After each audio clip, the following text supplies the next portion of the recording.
નથી આપવામાં ચૂંટાયેલા આ રોગી કલ્યાણ સમિતિના સભ્યને આમંત્રણ નથી,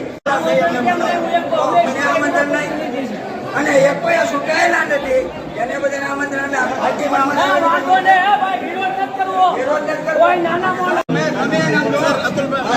ચૂંટાયેલો હોય, નગરપાલિકાનો ચૂંટાયેલો હોય, તમારા ડોક્ટર હોય, કોઈ પટ્ટાવાળા હોય, કોઈ દર્દી હોય, ગમે એના જોબ નહીં કરાવો.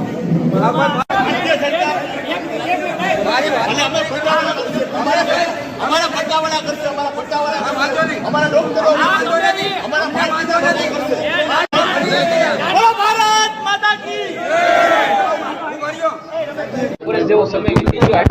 બગસરાની હોસ્પિટલનું નિર્માણ થઈ ગયું હતું, પરંતુ ડાયાલિસિસ સેન્ટરનું ચાલુ થવામાં થોડોક વિલંબ થયો હતો. કોઈને કોઈ કારણસર નવા યુનિટની ફાળવણીમાં થોડોક સમય લાગ્યો છે, પરંતુ આજે બગસરા હોસ્પિટલને 2 યુનિટ ડાયાલિસિસના સરકાર તરફથી પ્રાપ્ત થયા છે. ત્યારે હું ગુજરાત સરકારના આરોગ્ય મંત્રી શ્રી સાથે સાથે મુખ્યમંત્રી શ્રી ભૂપેન્દ્રભાઈ પટેલ સાહેબ, આપણા સ્થાનિક સાંસદ શ્રી ભરતભાઈ સુતરિયા, ઉર્જા મંત્રી કૌશિકભાઈ વેકરિયા અને ધારાસભ્ય શ્રી જયભાઈ કાકડિયા સહિત સર્વે પદાધિકારીઓનો સંગઠનના વડા તરીકે હું આભાર વ્યક્ત કરું છું કે બગસરાની જનતા માટે સુવિધા માટે ખૂબ સારી આરોગ્ય સુવિધા બગસરાની જનતાને પ્રાપ્ત થશે અને અહીંના દર્દીઓને, જરૂરિયાતમંદ દર્દીઓને અમરેલી સુધી કે રાજકોટ સુધી લાંબુ નહીં થવું પડે. એમની જગ્યાએ એનું ડાયાલિસિસ બગસરા સરકારી હોસ્પિટલમાં થશે, જે આ વિસ્તારની જનતાને આરોગ્યલક્ષી સુવિધા પ્રાપ્ત થશે. તે બદલ હું ફરી વખત ગુજરાત સરકારશ્રીનો ખૂબ ખૂબ આભાર વ્યક્ત કરું છું.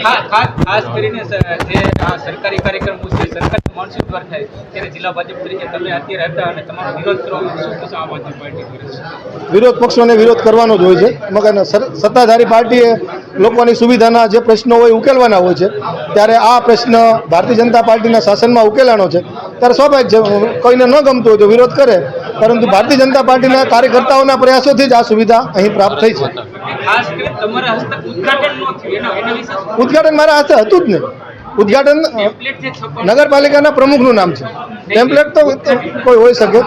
નગરપાલિકાના ચૂંટાયેલા પ્રતિનિધિ તરીકે નગરપાલિકાના પ્રમુખ હતા અને સ્થાનિક અમારા આગેવાનો હતા. બધા ધારાસભ્યશ્રી બહાર છે, નગર પણ હાજર રહેવાના હતા.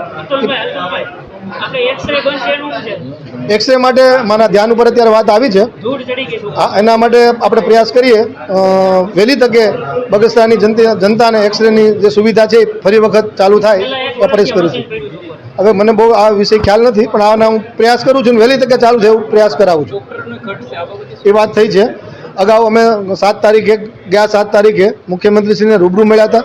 અમરેલી જિલ્લામાં જેટલા ડૉક્ટરોની ઘટ છે એમનું લિસ્ટ પણ મેં મુખ્યમંત્રીશ્રીને આપ્યું હતું અને વહેલી તકે આ ડૉક્ટરોની નિમણૂક થાય એના માટે અમે સૌ સાથે મળીને પ્રયાસ કરી રહ્યા છીએ.